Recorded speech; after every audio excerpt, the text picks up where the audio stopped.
Edwards on the drive, goes inside the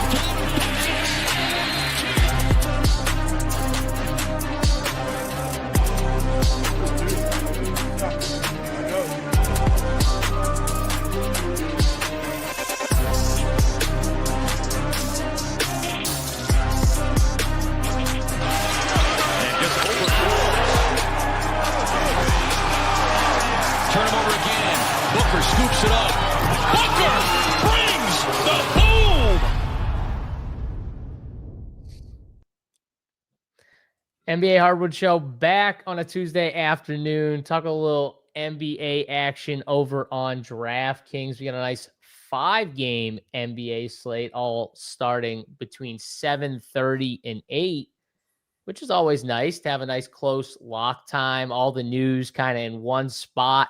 Got my guy DC back with me to break it all down. DC, you ready to talk some hoops after an awesome weekend and finish out of yesterday to the NFL playoffs? We get back to the NBA action here. Yeah, NFL playoffs. That was a pretty awesome weekend. Just for people that like football, right? Like even just like DFS gambling aside, just fun games to watch. But yeah, back to basketball. I think a fun 5-game slate to break down. It's always a little weird coming back to basketball after a huge football weekend like that, but we're locked back in and hopefully picking some winners today. Always the goal, pick some winners. Obviously, too, DraftKings Sportsbook, they got back the king of the court, so we'll talk about that, too, as we break it all down. Should be good here. Don't forget, guys, smash the like button on the video and subscribe to the channel if you're not already subscribed. Click that thumbs up, ring that bell, subscribe to the channel, get notified every time we go live for these shows. As people were saying in the chat, did you mean 3 Central? People are telling me hit the button. You wouldn't need to know exactly when we hit the button or go live because it would just pop up, DC. It would just pop up on your computer. They're live, and you'd click it, and boom, you'd be there. So that's why. That's why you want to be subscribed to the channel. Best way to do it. Just subscribe. Simple enough. We go from there. DC, you get a mile timed in this morning? Chat wants to know. No, I haven't done one recently, but I'll do one soon. I'll report back what I can do. What's going on? Splash, oh God, good to see you. We got Corey Holt in the chat, Christian Lyon, Brittany, Broccoli Taco. Good to see everyone in the chat here. DC, we got to get DC. I was giving you credit actually. Maybe I gave you a little too much credit. I said 6 minutes on a mile. DC, was that bad? Can't do 6. I'm pretty sure I can do under 7 now. So, I know you can definitely do. I've seen you can definitely do 7. We're getting there. We're working on it. And Big T, he's got to run his mile as well. Will be fun to watch. I really want to see Big T with a GoPro run that mile. I really want to see. I think the line was set too high. I think the line needed to come down a little bit. We were late to the show partially because we were discussing this, and I agree. I have to publicly acknowledge I set the line too high for Big T. I think 10 would be a more fair line. Yes, 10. No, he needs to keep his shirt on. We don't need to see that when we're videoing. He can keep his shirt on, so there's no shot. Should have retired after the beach run. Yeah. Shirt stays 10-yard dash at the Bahamas. That's classic. Dude, honestly, harder. Like I think the mile would be easier. I think like a 400 or 800 meter sprint would be like way harder. Like that would be way because then you're pushing it all. It's a shorter run, obviously, but like it's more intense. And it's like definitely way harder to do. And then you set the line off of that. I don't think that's necessary. If the mile time is like low enough that it's like super challenging for him, then he's basically got to do a mile-long sprint. I mean, yeah, but not many people sprint a mile. I know, but you got to do it as fast as you can. Sprint a mile, like I would challenge anyone try to sprint half a mile. You can't do it, but yeah. That's my point though. Try and sprint half a mile. You'll be like, after 400 meters, you'll be like, what the fuck am I? Where your pace doesn't change and you're just running.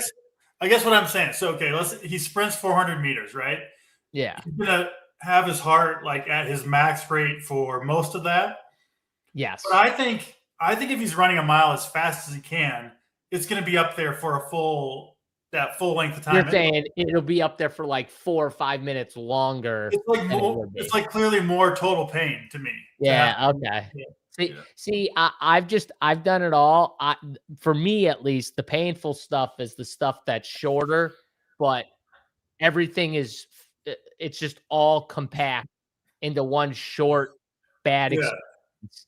But always the harder stuff. But I guess in my mind, I would rather go for 2 hours and just consistently move. But JSU, the better shape you're in, the easier the longer stuff's going to be, and then of course the shorter stuff is what's going to be hard.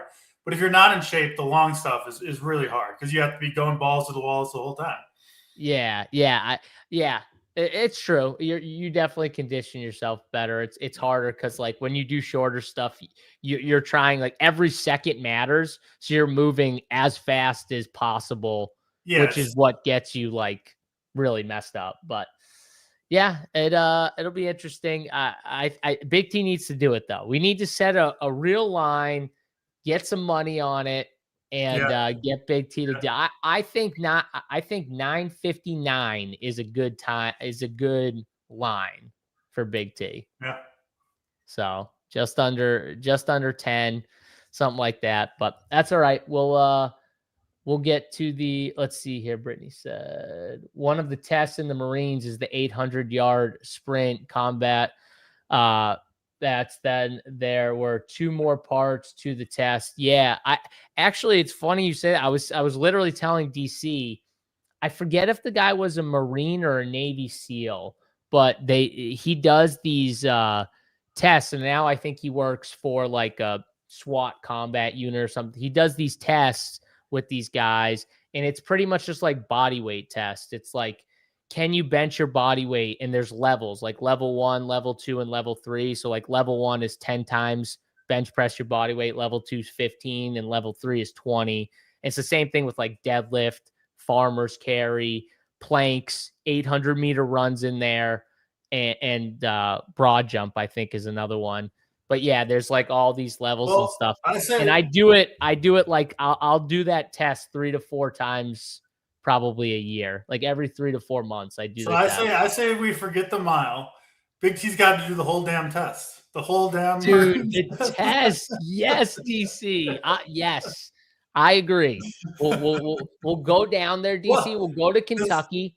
We'll rent out a gym. This should be like a DFS wide challenge. Everybody do this test and report back what you can do. Yes, I agree. This is this would be amazing content. Let's see the fittest people in DFS. Let's see it. I want to see it. And then we can bet who can improve the most over the year on these. Yeah. I like this idea. I like this DC. What are the tests? What are the tests exactly? It's broad. So the first one is broad jump, and then it's I'm pretty sure pull up. Yeah, pull ups, farmer's carry, deadlift, bench, planks, and running, sprinting 800 meters. So yeah, I have the whole thing. So I'm definitely ready for it. PT test for Big T. LOL, he might die. Yeah, we're gonna March. All right, March. I will be there. I can bring my wife too. She's a PA. Big T's wife's like a nurse. We'll be fine. He won't die. Well, we won't let him die. March Madness fitness test in Kentucky. Big T, if you're listening, we'll have to figure this out. I would like March Madness would be fun in Kentucky. That would be pretty exciting. So I can't wait to see Rubio do these fitness tests. Dude, yeah, that would be great. I can't wait. And we'll have to set like realistic lines too, that like then people can like put money on it. As we're there, we'll just put money on it. Like there's no way Rubio can do like 3 reps with his body weight on the bench press. No. There's not zero chance. There's no chance he can do a single one. No way. No chance. All right. I love it. Let's do it. I'm gonna text Big T after this show and tell him he has to do the whole fitness test. Not fuck the mile. You're doing a whole fitness test. That'll be great. All right. JT is going to be good at this. Oh, JT would be one of the ones that probably could. I bet you he could be like a level 2 on some of these tests. I don't know if he could do like the whole test and be like level 2 or level 3, but I bet you he could do some of that stuff and be level 2 or level 3. It's hard, man. If this event goes down, I'm going to have some cheese behind JT on this on the performance on the test. I definitely think JT would be one of the better testing numbers for sure. But yeah, no age groups it doesn't matter your age. Don't matter your age. No age groups. No age groups. None of that crap. It's all just based off of it's all body weight. So it doesn't matter your age. It's all body weight. So it's all accumulated. Like the broad jump is literally your height. You got to be able to broad jump your height. So it's all based off of body weight and height and stuff like that. So nope, none of that. Let's dive into the hoops though, DC. Enough of this. Let's get into the NBA talk here. First game up. It's the only 7:30 game on the slate. Phoenix and Miami. First one up here to talk about. And honestly, DC, this is probably one of the games on the slate I like the least. Yep. I think out of all the games, and I don't know. I feel like these Phoenix price tags they've started to adjust back to what they should be. But there's still some guys that I'm like, they should be a little cheaper, and I'm paying a little too much for them. And I just don't want to go there. And then, like, you got Devin Booker at 8,700. And, man, he's just been tough this year. He's been a tough click. He's had a couple spots where he's shown out. But I don't know, is Miami the spot where Devin Booker kind of goes off at 8,700? I don't love any of these Phoenix guys, especially the Phoenix guys, I think. I've talked about the Suns. I think Booker's problem is Gillespie is good too, and they do kind of the same thing. And so, and they go to Brooks a ton. Have you noticed that? Like in the post, like he's become a really, really aggressive scorer, and it's reduced Booker's usage to the point where you just never see the ceiling games from him, right? Like the slate breaking games, they just aren't really there for Booker. So I think it's so weird. You take Kevin Durant off, you're like, okay, Booker's gonna have this massive year. They got Dylan Brooks as Grayson Allen, and then it's just not happening the way we thought. And I think you're right. Gillespie combined with Dylan Brooks is actually significantly hurting him. And maybe it's Devin Booker too. Maybe Devin Booker is seeing, oh, these guys are pretty good. Like I can take a little bit of a backseat at times. Yep. Yeah, I mean, those guys, they're good and they're efficient and, get their chances. So it just kind of is what it is with Devin Booker. He's not like better enough than them to take every single possession. It's just not, so yeah, kind of out on the Suns. Actually, that is not something I thought we were going to say in this year of the NBA season. I did not think we were going to be like, yeah, Dylan Brooks and Colin Gillespie are just good enough to where Devin Booker cannot be involved as much. I would actually rather play Brooks or Gillespie than Booker at the price points if you're choosing from the Suns, just because I don't want to pay all the way up, right? I think you're more likely to get a value game from one of the 6K guys than you are from $8,700 Booker. Miami too, though. They kind of got the same problem, right? They're pretty balanced. Hero, Powell, Wiggins, Adebayo, Jaquez. All these guys are going to get their chances, and it kind of spreads out, and it kind of looks like it's taken the ceiling off of a guy like Hero, right? I mean, that's essentially the same thing that Booker's got going on. So, I don't know. Long way of saying, I guess, I don't love this game. It's another team, and I think, like, they're just so unselfish, a lot of these Miami guys. None of them are used to being, like, even Hero, I think, his struggles sometimes being like the number one guy. And I think they have enough like skill guys, enough good guys where they're like, we can just, get everyone touches, move the ball around. And it's not about one guy. It's about the whole team. And Bam's been playing like this forever. So Bam's already used to it. They got Khalil Ware, who they give a few minutes to. They got Nikola Jovic, who's been playing better, but he's getting some minutes. I think the minutes combined with them having a bunch of guys, DC, that can be solid at times. Like we've seen Pele Larson have some pretty good games, and it's like, that just tells you like, it doesn't matter. It's just like next guy in, they're cool with it just being a rotation of guys. Right. The difference is like Miami is about the system. So like if I know he's out tonight, but like a player like Josh Giddey, when he's in, he is, they're playing essentially the Josh Giddey system. Like he's the one that kind of makes it all go. Miami, right? It's just spread around, and there's no one player that that they're going to run it through. And so then on a night to night basis, I think it becomes pretty hard to predict who it's going to be. So and then, the only early game with 4 later games after it, especially if you don't have all the news, I'm probably going to try to avoid locking too much into Phoenix and Miami. Well, the good thing is I think we've got a lot of news already on this slate. We're still waiting on some, right? We're still waiting on a lot of the Denver stuff. Yeah. But for the most part, I think we got a lot of the news. But still is a point. I will say we are waiting on Norman Powell news as well, which is in this game. So if Norman Powell were to be ruled out, I think we could revisit the Heat conversation, because I do think that makes Andrew Wiggins maybe a better play. I think that makes Pele Larson a better play as well, DC. So, I don't know if he's going to be in or out, but he's been scoring a ton for this team. Now, he doesn't really do a ton else outside of score, but that's still taking a bunch of shots off the floor, double-digit shots. Even with Hero in, he's still taking 13, 15, 17. He's still taking shots. Yeah, I think it's a significant bump to basically all of them, right? If Right. Powell's out, I think it's pretty spread around though on who the bump goes to. I would just kind of bump all those guys a few points. Right. Yeah. I wouldn't. I think the only guy that may get a significant bump would just looking at it might be Larson, because his projection's kind of low.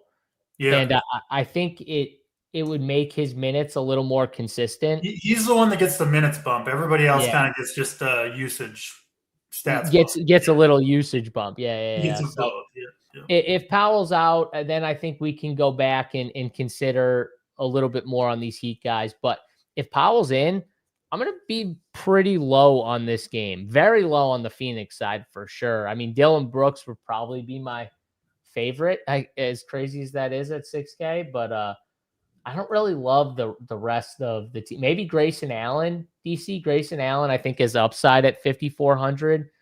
He's not playing a ton of minutes right now is the kind of the issue with Grayson Allen. But I at least know, like, at 5,400, he does have upside to get you like 35, 40 fantasy points if he's just, on fire and, catches a little extra run.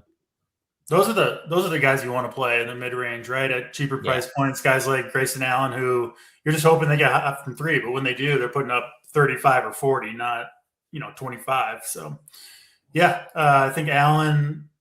I'm with you. Brooks would probably be number 1 for me, followed by Allen. And then maybe over to Book and Gillespie. I would put those 3 as my top 3 Suns. And then Miami, Hero, Pele if Powell gets rolled out. Yep. Sounds good. Sicko Mambo, what's going on, guys? What's going on, everyone in the chat? Let's go to game number 2. We'll follow Sabres games here. And I did talk about Denver being one of the spots where I think we're still waiting on some news here. I got to just double check here if anything. Nope. Lou Dort downgraded to questionable. Okay, that's something. Not that big of a deal, though. So still waiting on Jamal Murray here, which is the big piece of news. You do have Aaron Gordon probable, Spencer Jones probable, but Denver, DC, and Jamal's missed a couple games. I think it was an illness that he's missed a few games for the last couple.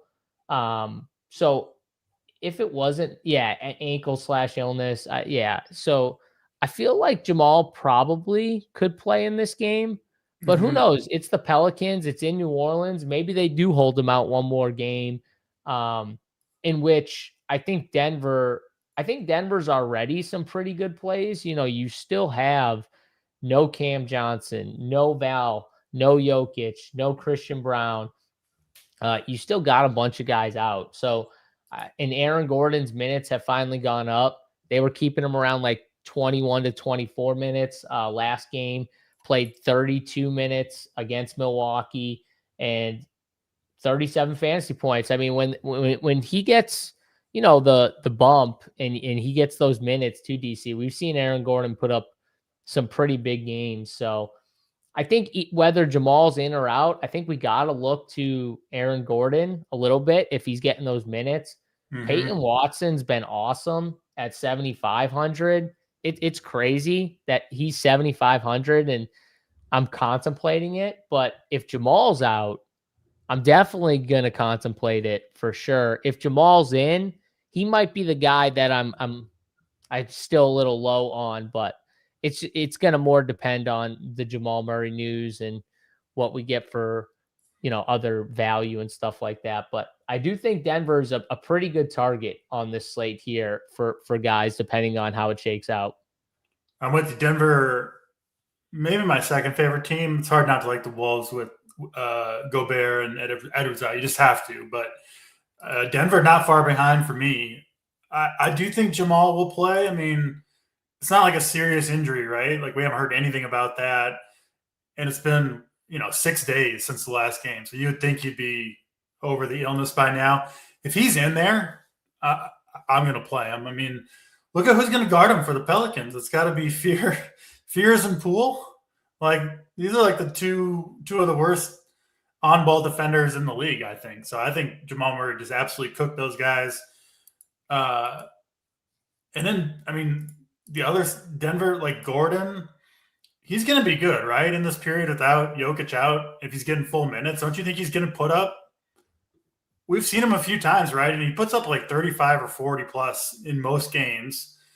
And then, I don't know. I think I might just be buying in on Peyton Watson in the new role too, right? Without the centers, they just need the offense. And he's playing massive minutes. It seems like it looks like they're just going to let him play like 40 minutes every night, doesn't it? I mean, that's the indication that we're getting. You get 40 minutes against the Pelicans, like you're gonna have a pretty good game. I know he'll need one at 7,500, but those are the three guys I think for Denver that look good, and I don't mind the Pelicans side here either. I think we could see a back and forth game here. Fears has let us down a little bit, but I still don't mind. Actually, no, he's had a couple good games in a row. He's been good. I like him on the other side. I think he can push the pace back and forth. And then depending on if Sadiq Bey is out, Queen, Zion, Murphy, all those guys look good to me. I think this game could be the best overall fantasy one. Minnesota obviously being, I think, the best individual team. Yeah, as a full game, DC, I think this could be the best game to target. Yeah. But obviously, the best spot is what you were talking about before. We'll get to that.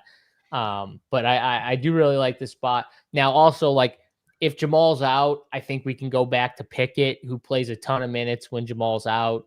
Tim Hardaway Jr. is always someone I think you can play on DraftKings if he gets hot from three. But yeah, no, it's the Jamal show if he's in. And I agree here, like Murray would be a good king of the court if he plays. And I wonder, like, depending on how close this questionable kind of goes to, if it goes like almost up to lock, people always like to bet these things early. And so, like, I don't think as many people early are going to be clicking Jamal's name with him being questionable, because no one wants to bet it and then it be dead before because he doesn't play, right, DC? Like, no one wants to do that. There's not a question in my mind. The best strategy for King of the Court tonight is to wait and then play Jamal if he's in. Because you're going to get him at lower ownership and he's going to go off if he's in. So just do that, and we'll all win the Jamal Murray prize. Yes, I'm with you. I think he's a great bet. My next show from the track. I don't know. It's kind of cold out there, man. I mean, there is a track right up the road from me, but I don't know. It's pretty cold out here in Massachusetts. So not as cold as maybe Chicago next week, but from what I've heard, but it's pretty. It's still pretty cold here. Is it So supposed to be super cold in Chicago? apparently it's supposed to be like top 10 coldest games Oh in shit, Chicago. So it that's gonna be should be hot. interesting. Yeah. It should be interesting here, but I'm not a weatherman, so I don't want to, I'm just reading what I'm seeing on Twitter and, the news and That's stuff. And all. If you didn't know, that's all that weathermen do. yeah, You yeah. just use the Google machine and it tells you what the Well, weather's I gonna be. I would have been able to just message you. You're our weatherman over Yeah. at Run Pure Sports, so easy enough Anytime, right there. anytime you need the info, I got you on the weather. There we go. I know. I can just go right there. Yeah. Can do an under 5-minute mile. Yeah, be there. You could do an under 5-minute mile. Yeah. Okay. That'd be. Let's see it being there. I'll put some coin on you Being going there, over. being there, get to the Olympics in Kentucky in March. We'll Yeah. see. Are you doing it in -8-degree weather too? That makes a difference. I will say, like, the elements play a factor with those type of things too. So like running in just like optimal weather is way different than running in like freezing cold weather. -8 is a tough temperature to push your mile time at. That would be Yeah. not great. Oh yeah. Cause you're frozen. Yeah. You're frozen. So it takes you a lot longer to like get loose and warm up. And yeah. It's not fun. Honestly, that's the weather. I hate doing shit in the cold, DC. I rather do shit in 100 degrees. I'll do anything in 100-degree weather. I hate doing stuff in like 10-degree or less weather. It's the worst. I'm with you. I like people think I'm crazy because I like ride my bike long miles in like the 100-degree Colorado heat, and I'm like, it doesn't bother me at all. No, I so much rather it. I so much rather it. The cold is the worst because, like I said, it takes you forever to get like loose, and it feels like you never almost get like fully loose, and that's like the worst feeling when you just like, yeah, I rather give me the sun, just straight up blue with skies every day. I'm all about it. I'm with you. All right, the Pelican side. Before we move on here, I'm definitely going back to my boy Derek Queen in this spot. He's been kind of like hit or miss, DC, but when he hits, man, he's crushing the $6,600 price tag. And Trey Murphy, those are kind of the two guys I want from New Orleans. I'm not playing Jordan Poole. I'm just not doing it. Sadiq Bey looks like he'll be back too. But I think that kind of muddies it up for like everyone else under Derek Queen. So I think what I'm going to do is probably just like two of those three, like top tier guys. I don't need all three, but I definitely think I want Trey and Derek Queen. This Denver matchup has been pretty sweet. Yeah, their like defensive structure is kind of gone, right? Like they don't have like an anchoring center. I mean, it's looking at this game stack. I'm with you, Queen, Murphy. I could maybe include Fears there, and then you could do what Jamal, Gordon, Watson on the other side. I think you could fit those six in a game stack, which seems like it'd be pretty nice. So I'm with you. This is a real good game. Yeah, you're right. Fears we can kind of add to the list. 5,400 for a game we think is going to be up and down. That's what you're playing it as. I mean, it's a good Fears spot. I wish it wasn't Sadiq Bey's first game back too, because I think he would be in a good spot too. It's his first game. I always get worried like first game back for these guys coming back from injury. So probably won't go there. But you're right. Fears is probably fine. The minutes just drive me nuts with him, but it's a 5-game slate. We risk you gotta take. Yeah. Yes, sir. King of the court tonight. Absolutely. Let's get paid. 45 is the perfect weather to run in. Oh, no way, Brittany. 45 degrees is your perfect weather. So you would choose 45 to run in? Like that's your choice? No, that's a good temperature, JSU. If you're here where like the sun, is like bright, it's warm. It's warm. It's warm. Okay. Not in the not in the Midwest or like where you're at in the Yeah, in the I was mountains. gonna say In the my mountains, my optimal is literally like give me 69 degrees. 69 degrees. That's optimal right there. this is like shirtless running weather when it's sunny here in Colorado. Yeah, you would do it too. It's not cold at all. Oh no, if mean, I was where you were, yeah, yeah. yeah. Not here though. No, I feel no. like Brittany's from here though. Brittany, didn't you say you're from Boston? Maybe I'm totally off. I could be off, and Brittany's not from Boston. I thought she was though. I thought she was from around this area. Either way, yeah, 77 in SD, but don't run. Yeah, well, that's a little different in San Diego, I would say. Yeah, San Diego, man, best weather in the world. It's nuts there. It's nice every single day. Yeah, 60s at the beach. Yeah, that's fine. Nothing wrong with that. I feel like at the beach it'd be a little cool with the wind and stuff, but that's fair. That's fair. Maine. Okay. All right. So you're still over here. Same stuff. Yeah. The 45. That's your optimal. No way. That's freezing, Brittany. Come on. All right. Let's go to what do we got? The Bulls and Houston next up here. DC. It's a kind of a good spot for Houston here. Pace up environment for them against the Bulls. And let's start with them here, DC, because I do think I have a little more interest. Notari Eason for the Houston Rockets on their side, which I think is good. Dorian Finney-Smith also out for them as well. Not that he was, playing a ton or anything like that, but still 14, 15, 16 minutes kind of off the floor. You get Tari off the floor. There is something. Amen Thompson, though, he's kind of the guy I'm really looking at here in this spot. I think he fits this matchup perfectly. The minutes, man, I love these minutes right here. Between 39 or 37 and 41 minutes in his last 5 games. DC, that's what I want in this spot against the Bulls, where I feel like his athleticism could kind of show out here against these Bulls guards and stuff like that. I think they'll struggle with someone like Amen. So I'm definitely on the Amen Thompson train. And I think you can also play one other of these studs. Like I think you can get to a Şengün or a Durant even with Amen. So I think these studs are good plays. My question is like, can we play like a Reed Shepherd or something like that? Yes, who I also think is a good tournament play That's here. the guy. You like him? Talk to me about him because I was debating it. I think this game sets up really bad for Chicago without Giddey. Like they've been playing through Vucevic, but that's not going to work against Houston's defense and Şengün, I don't think. And they're just going to run out of options. And Houston, with all their athleticism, I think they're going to create havoc, turnovers, run in transition. And that's Amen Thompson. So I'm with you. I think he's the best Houston guy. He's the one that I want the most. But Reed Shepherd second. He plays the blowout run, I think, is big because I could easily see this game getting out of hand. He's a 3-point gunner. He's going to get, 20-ish minutes most nights regardless.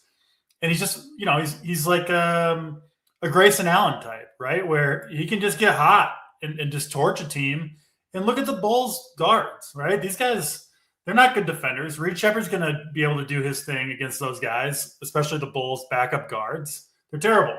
So, yeah. I think Amen runs this game early. Reed Shepherd checks in and starts bombing away from 3. That's how I'm playing this one. And Chicago, I'm just off. I'm not playing any Chicago. I just think this is a really, really bad spot for them. So no like Io DeSumo, who's been playing pretty well, or Kevin Huerter, who looks like he's got a friendly price tag. Neither of those guys for you, DC? I'm letting the Chicago guys go. Yep, I don't think they're going to play well tonight. Okay. All right. Yeah. Kevin Huerter is the one that kind of looks, I think, the best to me.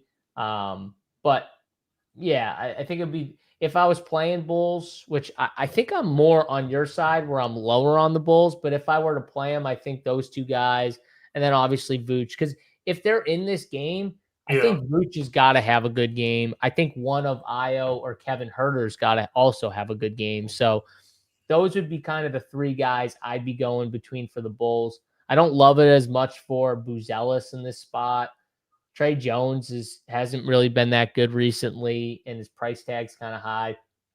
So, and I just rather those other guards if I'm going to go to a guard there. So, yeah, I'm kind of with you though. Lower on the Bulls, we definitely agree with here. Desumu smash. Binair's on the Desumu train here. Yeah, the Herder price tag is nice. I'm not big into Trey Jones though. I don't love the Trey Jones stuff. I think Desumu's been kind of hurting him a little bit, and Kevin Herter, these guys. So I'm not as high into Trey Jones, but yeah, 20, I 20, definitely like the Reed 25%, Shepard take. 25% on Kevin Huerter at 4,900. Oof. Again, though, it's the value, DC. The value is I think it's slim pickings on this slate as of now. It could change, obviously, but I think the value is hurting here. Feels like a very strong mid-range type of slate. It definitely feels like a mid-range slate, but if Jamal Murray's in and we get some of these studs, DC, you might want to spend up for one or two of these studs. So it might force you into picking a Kevin Herter or someone like that. So, yeah, Hope not. I mean, hope I don't end up on the Kevin Huerter train, but we'll see. yes, Binair, we can be on opposite sides. It's fair. It's okay. All right, yeah, that was kind of an easy game. I feel like the Houston side is definitely the way to go. Let's get to the best individual side of the night here. I think. Oh no, sorry. Let's go to San Antonio. I forgot the Saber order's different than DraftKings. Let's save the Minnesota one for last. San Antonio and OKC. This has been a great matchup. San Antonio's got the better of OKC though as of late, at least this year. And we get another one. This game's in OKC. Lou Dort did just get downgraded to questionable, which, I mean, Lou Dort, he's not really a guy that we love for fantasy because he's so hit or miss, but he does play a good amount of minutes. In some games, he will just fire away from three, DC. So, like, you know, you are going to be taking some shots off the floor, a decent amount of minutes if Lou Dort were to be out. The midday downgrade does not always bode well for that. So he might open up, you know, a play or two down at the bottom for OKC. But the problem with OKC, even when they lose a guy or two, they still have a bunch of guys that could potentially, you know, take a few minutes or, you know, some usage here or there where I don't know if it like massively impacts too much. Yeah. I think that all makes sense. I mean, I do like Chet better when Hartenstein is out. He gets the center minutes. He performs way better stock wise there. It seems like, at least to me, because he can play down in the middle and drop, and you know when he plays the four, he's gonna have to like get out there more and cover. He's a smart defender, and he's a great help side defender on the blocks, right? He'll rotate over late from the five. And if I'm a team, I love seeing Chet at the four because I want to pull him away from the rim anyways. Yeah, I don't want to be in that help side. I want to pull him out. He's a monster down there. He's like 7 feet tall with long limbs and good instincts. It's tough. He's an awesome player. Fantasy wise, I don't know. This game's a little tough, I think, to find guys I really want to play. Are these the two best teams you think in the NBA? I mean, I think you got to say OKC's one. Or Spurs second best team? I think they might be.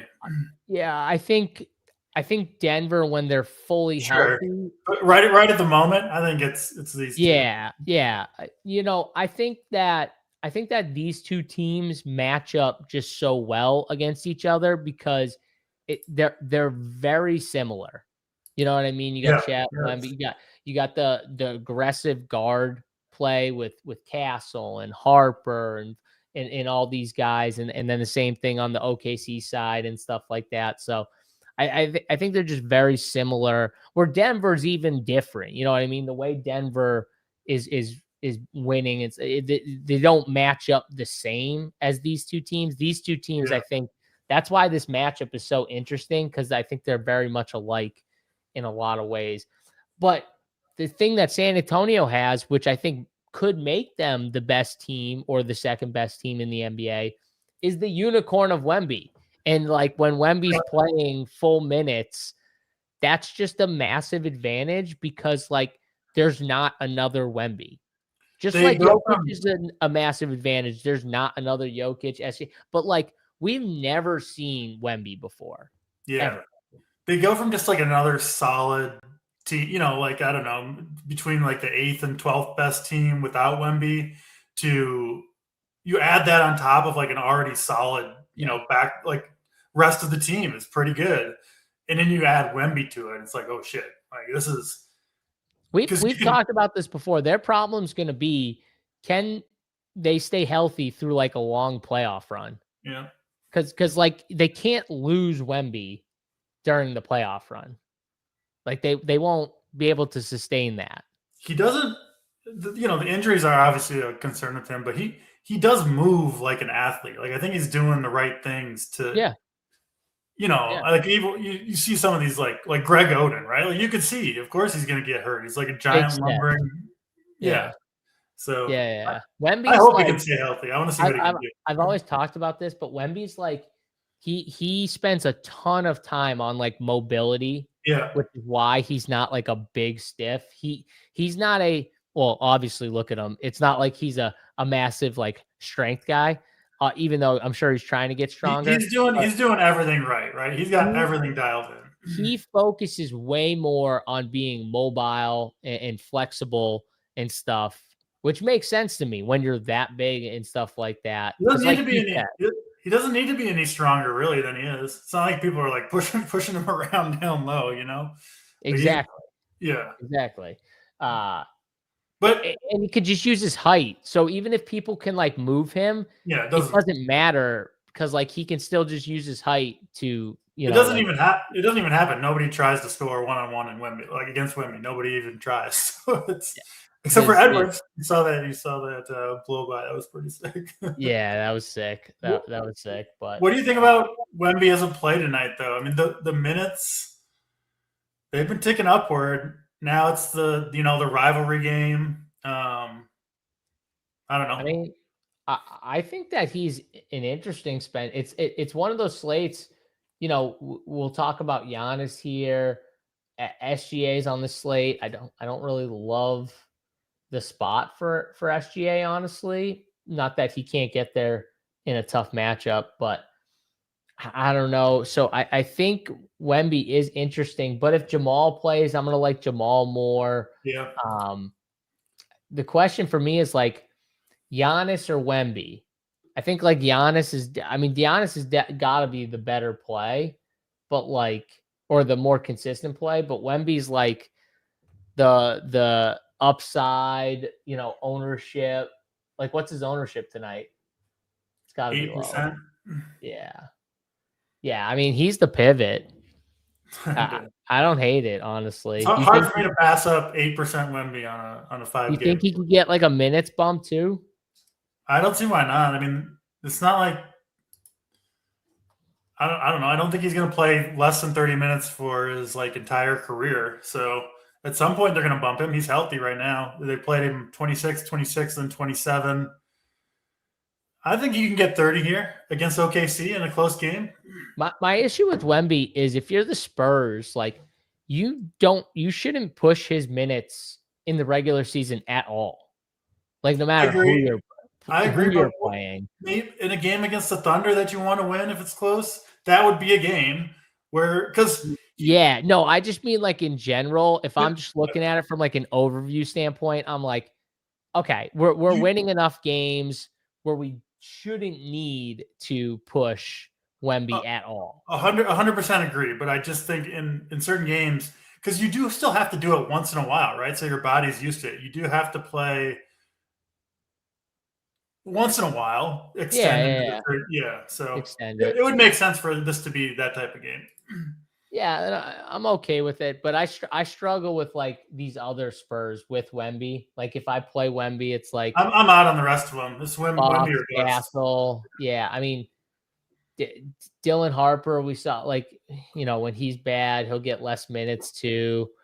Champagne's in there now. You know, they're just down Vassell. It's like, yeah, I think I'm good with most of these other Spurs guys outside of Yeah. Wemby. The line in this game is interesting. The market does not buy that the Spurs have like figured out OKC in any way. I mean, No, Thunder the favorite, market still loves OKC. Thunder by 9 when I mean Spurs have outplayed them and Wemby's healthy. So yeah, it seems kind of crazy. I will probably be betting the Spurs tonight. Case. Just take the money line, right? Take the big plus Yeah, number. yeah. Why not? Take a shot.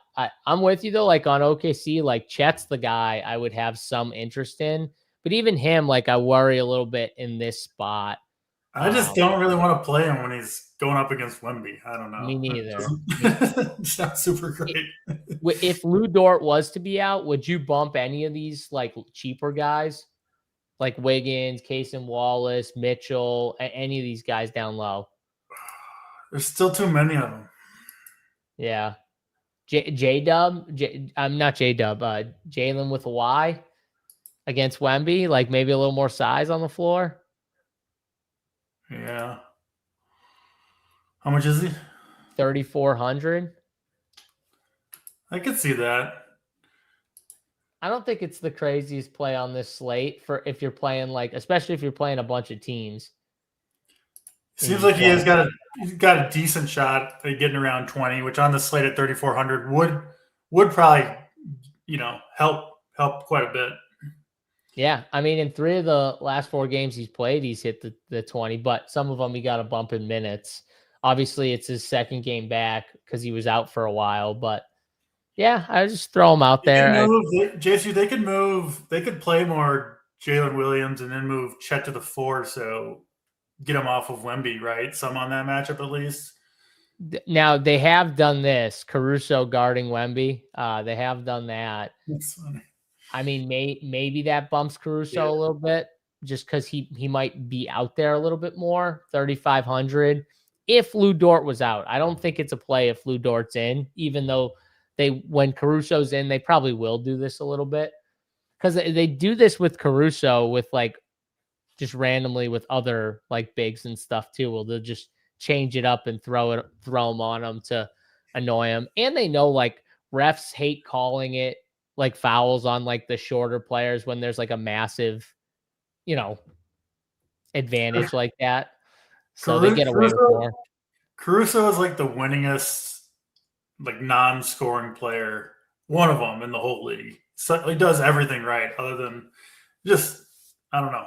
For like a few minutes, he's so effective when he's out there in terms of like because he plays the role, whatever role you want him to play. Like in terms he just of driving, like winning minutes. Like he puts winning minutes out on the court every night. Yeah, 100%. He's a winner, and he knows whatever the team needs him to do, he can do it. It's the only thing that matters is doing what he needs to do to help the team win the game the best way he can. Honestly, too, I feel like he kind of like helps these other guys that don't get a lot of minutes in that way too, where they kind of have that similar vibe. A lot of these bench guys, to me anyways, like just whatever you need me to do. You know what I mean? If it's Isaiah Joe or Casey Wallace or whatever, like I think on other teams, they could have a more extended role with like being asked more to do, but they're on OKC where they just don't need to be asked to do as many things. When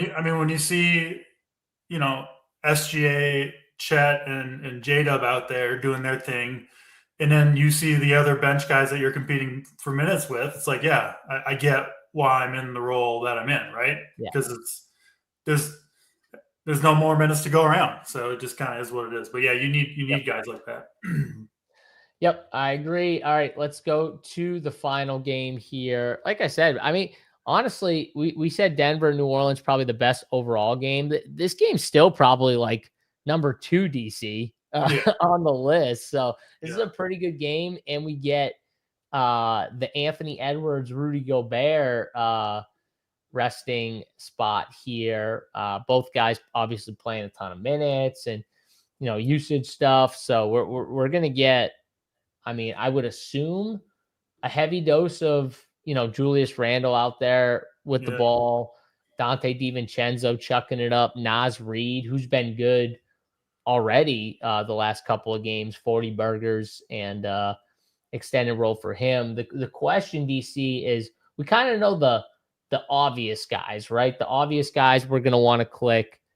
Is there anyone, though, else that we can kind of get to down below? Because like Bones Highland to me at 3,100 just looks like an absolute lock, but everyone's kind of going under that assumption, right? Yeah, Bones is he's in my lineup, but he's not coming out, JSU. There he stays at $3,100. Yep. But yeah, this game obviously looks great. I mean, the Wolves defense just gets decimated by these two injuries, right? Edwards is terrific on the perimeter, and Gobert. I mean, is he the current front runner for Defensive Player of the Year still? Like, I know we kind of make fun of Gobert, but he's really, really good at what he does, defending the rim, anchoring a defense. You take those two guys out of there, especially for Gobert, and I think Giannis has a chance to go crazy in this game. I just don't think Naz Reid and Randall can stop him at the rim. So I like Giannis a lot.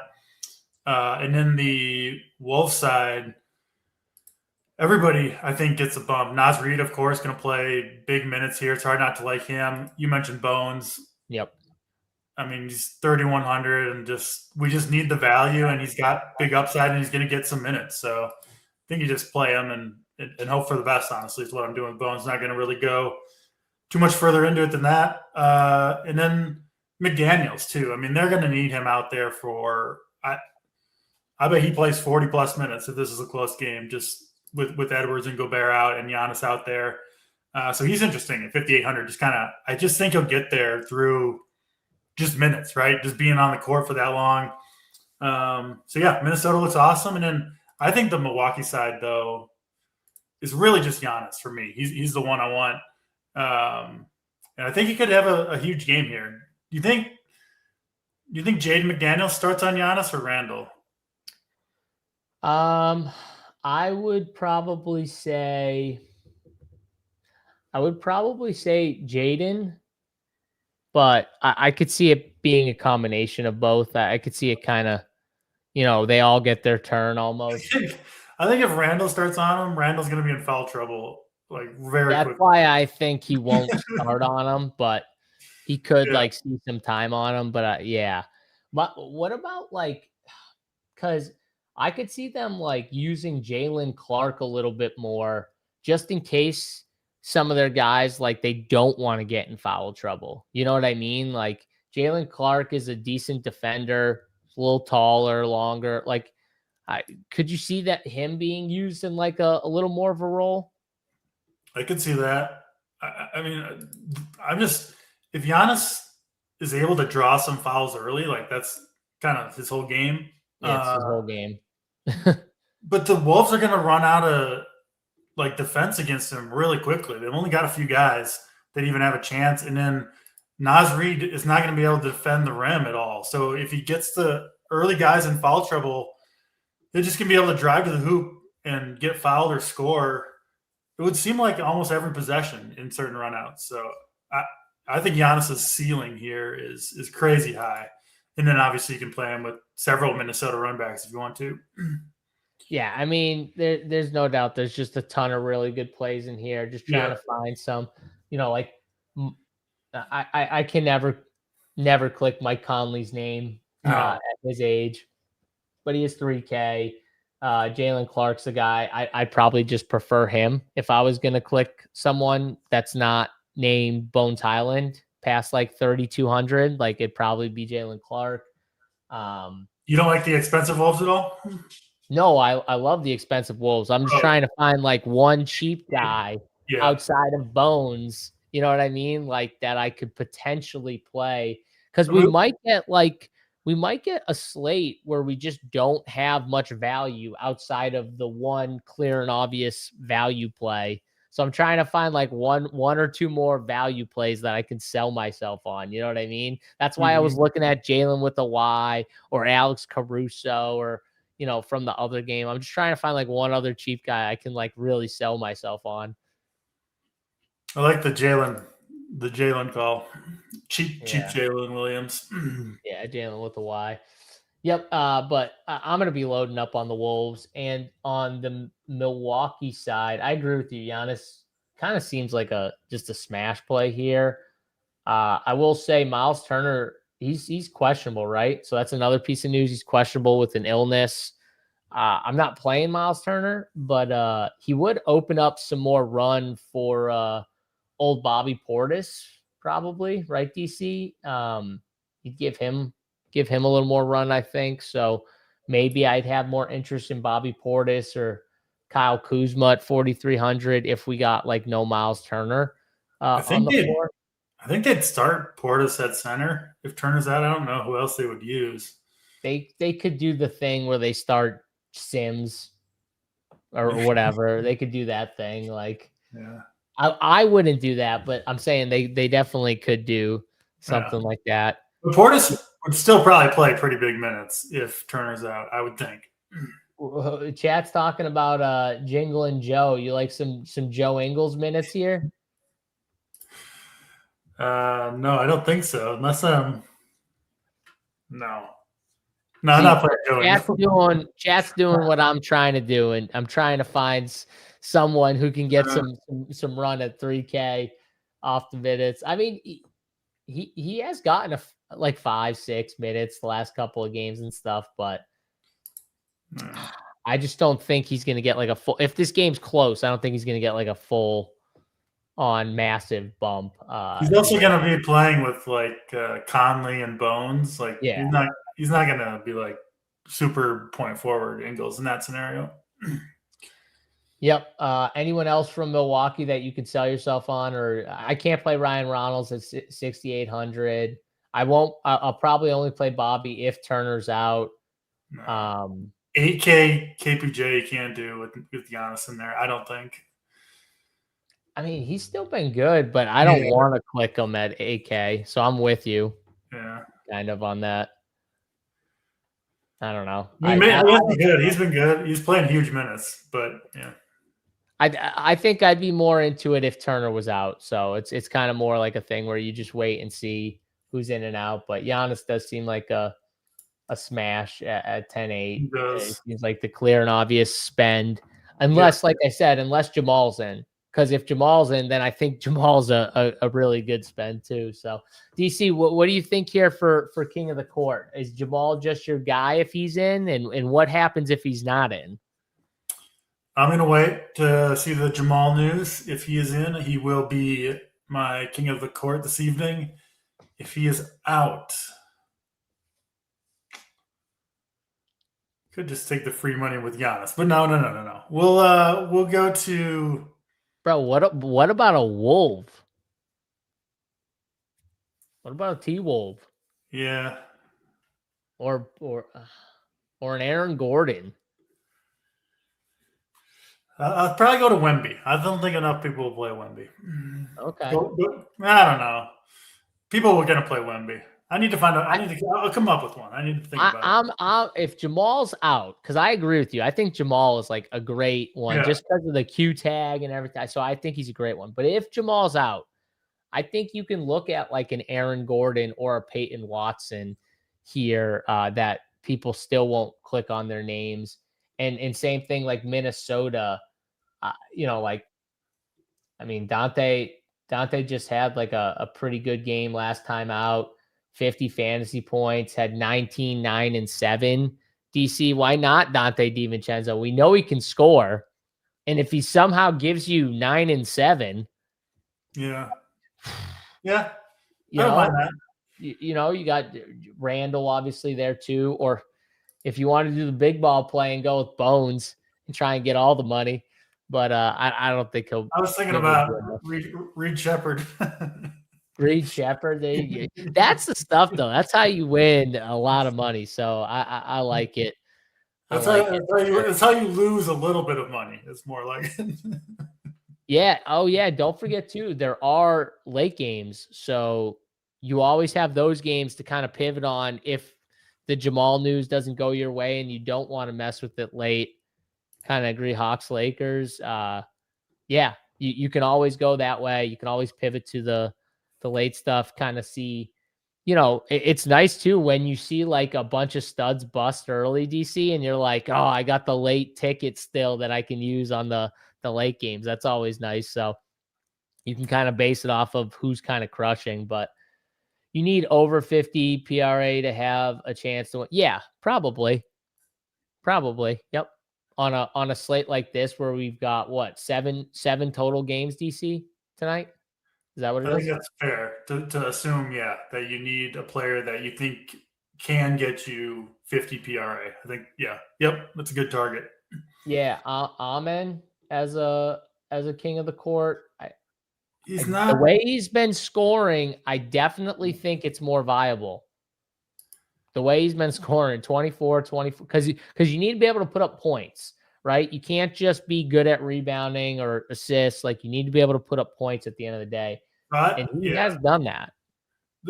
he has been better in that regard. I think the true point volatility guys, though, are the 3-point bombers that can really have outlier performances. That's why I like a guy like Shepard, Grayson Allen, someone like that. Just gets scorching hot and makes 9 threes. Yeah, no, Shea's going to need to put up 40 plus points, I think. Yeah. Like actual points to get there, for sure. So it's scores, but the scores are the best plays. You know what I mean? Like, the scorers are the way to go. So you want guys that can put up 40 on a given night. So have you won one of these this season? Have you been king of the court, JSU? Nope. I have not. I've been I think I won one with Luka. I've been the second or the first loser. I've been the second loser. I've been the third loser. I have not been the winner, though. I will one of these days win this promo, this DraftKings Sportsbook Award. I have not yet been able to put one on my record. So have you won one yet? I did with like Luka, but it doesn't count because I won. See that, chat? He was just trying to get me to admit I haven't won one, so no, he can tell I immediately did win one. I see your games, DC. I immediately said it doesn't count. It doesn't count when you win $11. It doesn't count. I'm with you. The $11 tickets don't count. I'm fully on board with that. The taking the long shot on King of the Court reminds me of K. Fallick's famous bet when he said he was going to bet Lonzo to hit a triple-double for the rest of his life until he did. For like the whole season, he bet it too, I think, right? He hasn't had a triple-double. It was like 7 years ago. I do remember this, though. I do remember he did say that. All love, Fallick. All love. Yeah, Fallick's the man. All right, let's do anti-plays first. Who is the guy at somewhat higher ownership that you're just out on this slate? Well, this is my favorite part of the show. Let's see. I can go first if you want. Go ahead. I'm gonna go with a Phoenix guy. I'm gonna go with Mark Williams, 22% owned right now on Saber. I'm just not in on the Mark Williams against Khalil Ware and Bam and those bigs. And the minutes are just disgusting. Like, I'm out on Mark Williams here. So that's my anti-play of the slate. DC, what do you got for an anti-play? Strong pick. I'll back it up with another strong one. I would rather unregister from the slate than play Kevin Huerter in my lineup. Kevin Huerter's my hero, bro. He won me 4 fantasy world basketball DK World Basketball Championship qualifier tickets on one night, DC. 4 in one night, because Kevin Huerter put up the game of his life. And I never played him, I don't think, ever in my life until that point. And he put up like a 55 burger or something like that. It was the greatest Kevin Huerter game I've ever seen in my life. You should have a Kevin Huerter jersey. Like I really should. You really should for a performance like that. Yeah. Do they sell them? Can I actually get one of those? And who runs better than JSU getting a freaking Kevin Huerter 55 burger to ship a bunch of cheese? It may never happen again. It may never happen again. He might have got 60. I'm not even kidding you. It might have been 60. I can't even remember. It was the most ridiculous thing ever, though. I guarantee you I lost every penny that night if Kevin Huerter went for 55. I wasn't cashing. Yep. And I won't be denied either. He was like 1% owned. So He was like 1% owned, so yeah, most people didn't have him. But all right, let's go plays of the day. What is your play of the day? The guy you just can't not play on this slate. That's right, Corey Holt. See, Corey Holt remembers these things, DC. I also had Drummond at 3% owned. That's right. Smashed. Absolutely smashed. You stole my fade of the day, although Huerter was also a strong choice. I might steal your play of the day here. I'm going with Mr. Derek Queen. Come on down, 6,600 in this game against Denver with no centers. Yeah, Derek Queen gonna put on a show tonight. That is a strong play right there. Who do I want to give? I kind of want to go to a guy on the same team that you picked. I'm gonna do it too. Screw it. Trey Murphy, the third here. I feel like he's a little underprojected. He's had some massive games lately. Only 11% or 10% right now on Sabre. Right around there for Mr. Trey Murphy. We'll go the Queen Murphy combo route here for the old Pelicans. I'll throw in the trio of winners for the people. Add Fears to it. Fears, Murphy, okay. Queen. These are the guys. The Pelican starters. They do work against Denver tonight. Put up some big numbers. All three will have flame emojis when the night is all said and done. There you go. Now that Beanair says it, I think he was right. I think it was 58. Now that I see that number, it was. What a game! What a game! He'll never see that game again. Probably. It was a long time ago. Oh, I think he was on the Kings. Was he on the Kings? I think he was. I think he was on the Kings at that time. I can't even remember. It's too many NBA slates, DC. I've been a part of way too many NBA slates in my DFS career now. Exactly. I can't keep track of the teams Kevin Huerter's played his stupid shitty role for. So whatever. Yeah, no, it's great. But it's great when you catch those games. Those games are the games you'll just never forget from like that standpoint. Hope it's not tonight for Mr. Huerter. One is enough, sir. Yep, it was the Kings. See, I knew it. I knew it. It was the Kings. All right, that's going to do it, though, for this edition of the NBA Hardwood Show. If you want more content, core plays, player pools, all that stuff, check us out, runpuresports.com for all your DFS and sports betting needs. If you want betting, DFS, we got you covered over here. Hit the like button on your way out if you enjoyed this over an hour show, and make sure you guys subscribe to this YouTube channel for more shows throughout the week. That's going to do it, though. For DC, I'm JSU. Good luck in your DraftKings DFS for tonight's 5-game slate, and we'll see you guys tomorrow. Till then, we're out of here. Peace.